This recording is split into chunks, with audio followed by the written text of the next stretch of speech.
Hello everyone, I'm Monsignor Jamie, and today I'm in Coney Island. There's a lot coming up, so don't go away.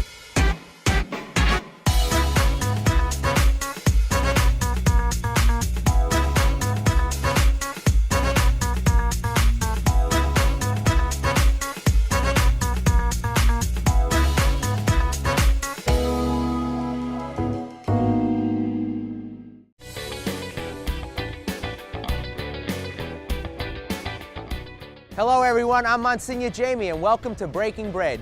Today I'm in Coney Island, and when you think of Coney Island, two things come to mind: the Cyclone and Nathan's Hot Dogs. But before I go there, I want to hit a new addition to Surf Avenue, Grimaldi's Pizza. Let's go.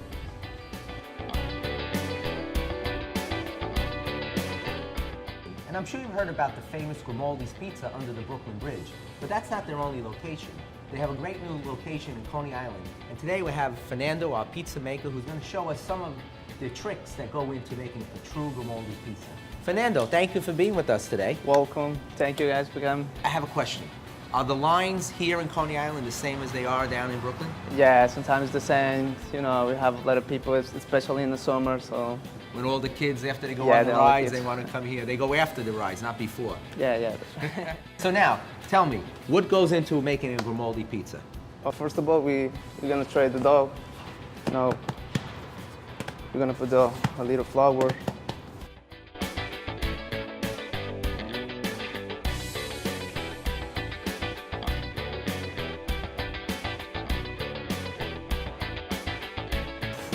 Now, a lot of people have different desires about a pizza, and they say a great pizza has great sauce, it's the toppings. But I really think it's the dough, the crust. Yeah, I think it's the dough. Yeah, a great pizza. The customer always say that the crust is crust good. Is the pizza. Yeah. So.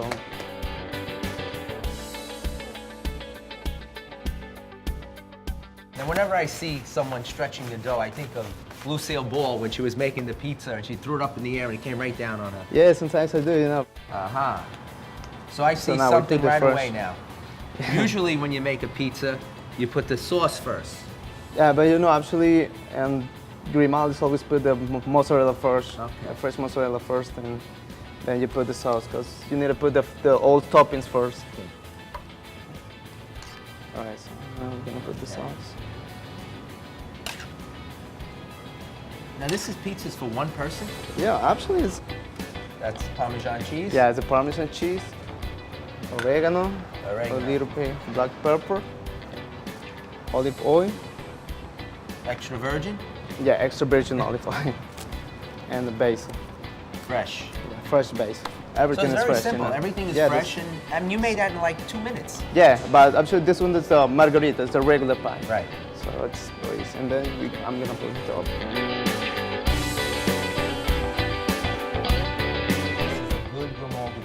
Now, I watched Fernando make that pie. I'm going to try my skills. Correct me if I'm wrong. All right? Let's see. Just fix it up a little bit.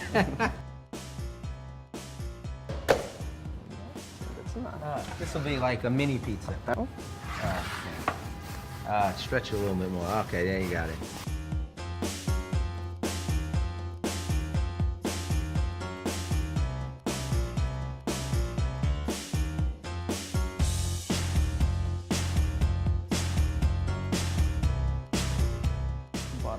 So let me take one. Right here? Yeah, let me do it. That's really... Hey, not bad. Look at that. But, you know, I think I lost one mushroom. We have a fire. Eh? I put the pizza on fire.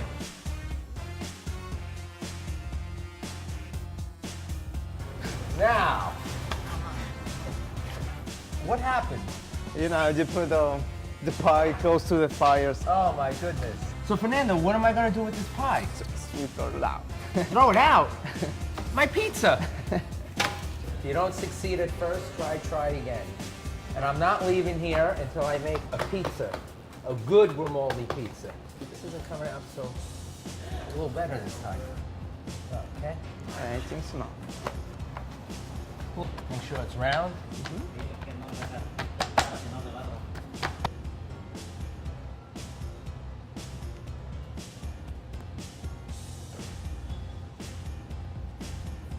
I guess the pepperoni is easy to put on, right? Yeah, the pepperoni is easy. Parmesan cheese? Parmesan cheese. Wow, so you put it all the way in the back. Yeah, always. That is Wow, super. look at that. Not bad, not bad. Yeah, That looks good. It's not burnt. it's perfect. Very good. Better Next than time mine, you're in right? Coney Island, make sure you come and try Monsignor Jamie's pizza. At Grimaldi's.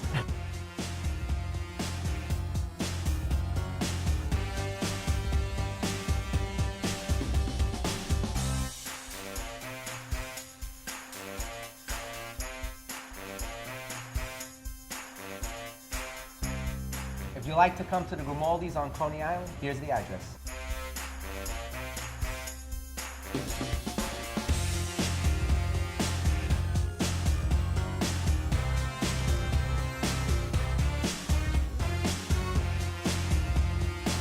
Coming up next on Breaking Bread, some special Catholic school children getting a well-deserved treat.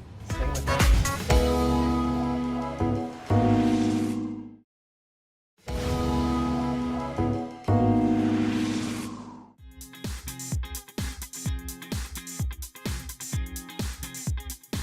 Welcome back to Breaking Bread, and today at Coney Island I brought all the altar service of Mary Queen of Heaven and St. Bernard's Parish. Today we're here at Altar Appreciation Day at Coney Island.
Here some of the altar service from St. Bernard's Parish and Mary Queen of Heaven who want to share some of the exciting moments that they had today. My best part of the day was coming to Nathan's and eating a Frankfurter. Now, are these the best hot dogs in all the world? Why? Oh, they're really good. This is probably the highlight of my day was eating all those fries. And the hot dog was good, but I like the fries more. I like going on the rides. And where did we go to? I went to the Tickler. What was the best part of the day? Everything. Everything. Luna Park. They have all new rides imported from Italy, right? And what was your favorite ride? My favorite ride would have to be between the airplanes and the Tickler. Did you have a good day today? Yes! What was the best part of the day? Going on the rides. Which ride? The Tickler. What about the rides? They were really good. I like the hot dogs at Nathan's best. We had gone on a couple rides, the water ride, the log ride. Did you get wet? Slightly. I got a little wet, but I was in the back. She was in the front. I never got in the front. That was your best ride? Yeah, for me. The two upside down ones were really good. Yeah. You didn't get sick? No. What was the best part of your day? Everything mostly. So let's hear it for Coney Island. Today was a great day here at Coney Island with all of the altar service. But coming up next, I have a special guest that really works hard with the youth of our diocese. Don't go away.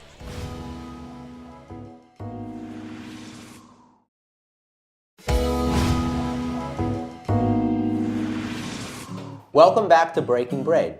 On today's show, I'll be preparing one of my favorite fish dishes, seafood stew. And assisting me today is the Youth Minister from the Bensonhurst Cluster, Ken Wodzanowski. Ken, welcome. How you doing, Monsignor? Good to see you. How you doing, all right? Wonderful. So tell us, how did you get involved in youth ministry? Well, I was just like the youth themselves. You know, I was 15 years old, made a retreat experience run by the Marist Brothers, and that sort of opened up my eyes to the church, to my own sense of calling, to vocation as possibly being a brother myself at the time. And I did wind up discerning to be a Marist brother for 3 years in their candidacy program, but they then gave me the tools to become a youth minister, and now I've been doing it for over 20 years. 20 years, wow. Yeah, I'm getting gray because of it, but it's good work. You like fish? I do like fish very much. This is one of my favorite dishes, so let's get started. I have here basically monkfish, shrimp, and clams. We're gonna saute these, simmer them for a little while with some shallots, chorizos, some hot pepper, olive oil. At the end, we throw some peas on top. We throw some pesto to cap it off, and then we put some frizzelles on top. Frizzelles? Yeah, hard bread, Okay. hard crusty bread. It absorbs all the juice. Get a large skillet, and first I'm going to throw in a little bit of olive oil. Put this up a little high. Then some shallots. Let's mix this around a little bit.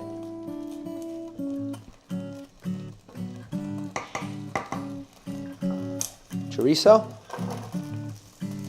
And I like to put a little hot pepper. I like spicy food. Let's see, do this one in there. Mix this up. We just let this simmer for about a minute or so until you mix all the flavors together, the olive oil. So how did you get involved in Bensonhurst?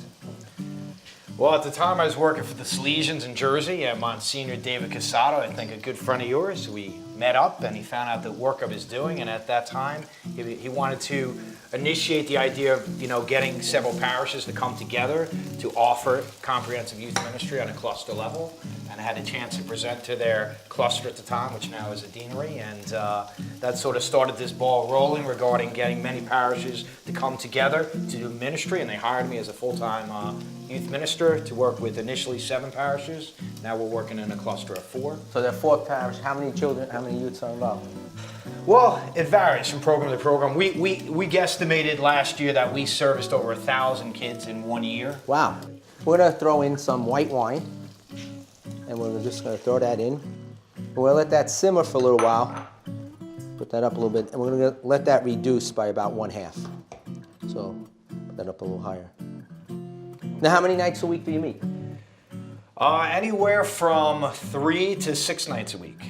Wow. We try to have 1 quiet night a week, but yeah, depending on the week, programming. If we have our own retreat program, we have our own service program, so that too. Depending on the month, we might have an overnight retreat. We even send kids to national programs like World Youth Day. Right. And, I remember that. We went there last year, was in Rio, and 2 years ago was in Madrid. Now tell me, how do you encourage the teens to come to church on Sunday? How do I encourage them? Well, of course, ideally 1 at a time. But ultimately trying to give them some experience of faith in God. I mean, even last night at our youth group we had, you know, through experiences trying to get them to put in perspective, you know, where's God in your life? Where's prayer in your life in comparison to other things that are secularly influencing you? Which hopefully, you know, you get them to think and get them to realize that, you know, they got to choose it. If they don't choose it, you know, eventually they're going to stop going. Right. So the hope is ideally to get them to feel connected, to belong, to feel like they're needed. In fact, I tell kids they're needed in church. We need them. If the young church is not there, it's not like, you know, we don't care. We do care that whether they're there or not, and it makes a big difference when they do come and they share their gifts and talents as a young person. Let me add some clam juice. Want me to pass you? Sure. Now that's the water. Throw some water in. I'll put you to work. About half of that. That's good. So we added some clam juice and water. We're just going to let that come to a little bit of a boil, about a minute or 2, and then we're going to throw in our clams. What are some of the issues that they're dealing with today that the kids are bringing to to the table? Well, I mean, some are still questioning, is God real? How can God be real with all the problems in the world, all the things they go through?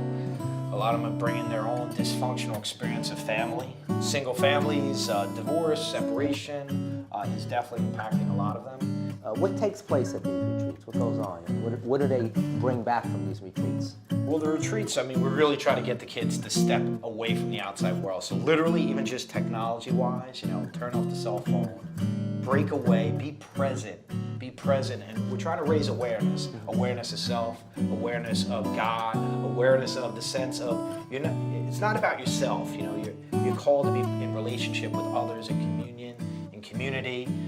So on the retreats, I mean, we do a lot of experiential situations. A lot of them are sort of sometimes little games and activities, but behind everything is then a processing and hopefully a self-discovery. I mean, my style and the style I learned from the Salesians is, trying to get the kids to discover for themselves, You can't tell them what to believe. You can't tell them you got to do this. So trying to put them in circumstances. I mean, even a month ago, we had some college kids run a retreat. It was called Running the Marathon. And on this retreat, you would love this, is we literally had them running, and every time they ran to one point, they had to stop and they were given a scripture quote. And it was a scripture quote that made them, hopefully to inspire, from 1 Timothy, you're not alone, do not be afraid. And then they had to run to another point. And it became pretty poignant, I think, for a lot of them. And the idea was go at your own pace and how far could they get. Ideally, they were supposed to do it 26 times like a real marathon. Some did 13, some did 10. Now, from these experiences, I mean, one retreat's not going to change the world or change them, but it's a seeds planted, and we try to offer literally, and that's the benefit of a cluster, is you can have your own retreat program where almost every other month you can have a retreat experience. That's why in the Catholic Foundation for Brooklyn and Queens, one of the organizations that I also oversee, about 2 years ago we started the Youth Initiative, where we're trying to promote youth ministries in parishes. And grants are available to parishes, single parishes, but also we're encouraging, like the Bensonhurst cluster, which has been a big success, parishes to join together and work together to have a youth minister in an area. Now we're dealing with deaneries. So in the deanery we'll have a group of parishes that come together and have a youth ministry. These clams are opening. It's so important that you have the clams open while they're cooking. If they're open before you cook, it's a sign that they're bad, so you have to get rid of them. So here we have our white wine, we have our lemon juice, and we have all of our seasoning in there. And what I'm going to do now is remove the ones that are open, because these don't take long to cook. And you don't want to overcook them because then they'll become like rubber. I do love clams. Take these out, and like I said, we'll discard anyone that doesn't open, because that's another sign that they are no good. See, just like our faith, right? You gotta be open. You gotta be open, yes, open to the Spirit. I'm gonna leave those in there just another minute or so and see if they open. In the meantime, why don't you hand me the monkfish? I'm gonna throw this in here.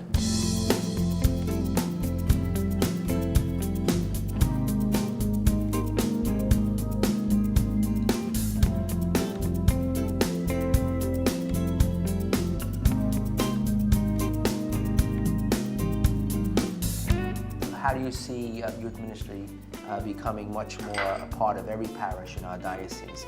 Well, I mean, as you sort of said before, two things. Like, one, I have to invest in it. There's got to be a full-time investment, and I think the greatest way of doing that would be getting parishes to cluster, to work together, to share resources, to share finances, share, the gifts and talents of the parish community. Because also I've seen in clustering, you get a lot more energy. Sometimes it's hard to start a program in a single parish where you're sort of competing for the same kids. But when you cluster, it almost creates a communal effect. And the good thing there is you can also offer a lot more, because every kid's at a different place. I mean, there are some kids that do just want to shoot a basketball, and that's their understanding of what the church has to offer. But other kids are looking for, teach me scripture, give me, a leadership role now. And of course, the goal is eventually to hopefully push them and challenge them and eventually move them, and eventually maybe you'll have a good young adult ministry, which we've seen develop too in our cluster. If you're interested in possibly getting a grant for youth ministry in your parish, you can go onto our website at bqfaithformation.org. And speaking of youth ministry, who do we have here, Ken? This is my youngest James, David. James, David, how are you? Good to see you. Did I baptize you? I see he has here future priest. Yes. Look at that. Well, I like that. Are you hungry? I know Daddy is. So I think we're just about ready here. We'll throw in the peas and just mix that around a little bit. And these peas won't take too long. We'll just drizzle some pesto on top.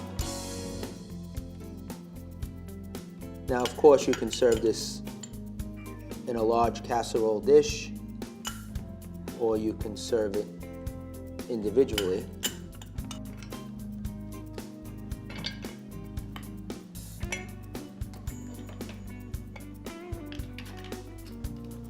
And then let that simmer for another minute or so.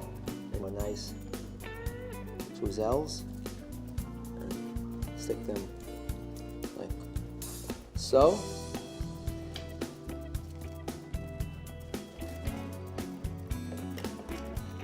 Move that over. Monsignor seafood stew. How's that look, Ken? Delicious.